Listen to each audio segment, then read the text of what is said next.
Nanunsyo ng Pangulong Bongbong Marcos Jr. na may aasahang malaking rollback sa presyo ng mga produktong petrolyo bukas yan Martes. Ayon sa Pangulong BBM, diesel ang magkakaroon ng pinakamalaking tapyas presyo na abot ng mahigit 20 pesos per liter. 8.50 naman ang mababawas sa kada litro ng kerosene, 4 pesos and 43 centavos naman sa kada litro ng gasolina.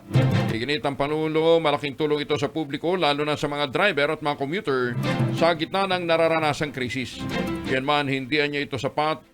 Kaya may mga gagawin pang karagdagang aksyon ng pamahalaan para mapababa ang gastusin sa transportasyon, pagkain at araw-araw na pamumuhay ng mga Pilipino. Simula Martes, Abril na ang 14, may malaking rollback sa presyo ng langis. Mahigit 20 piso ang ibababa sa diesel. Ang gasolina naman may bawas na 4 pesos 43 centavos kada litro.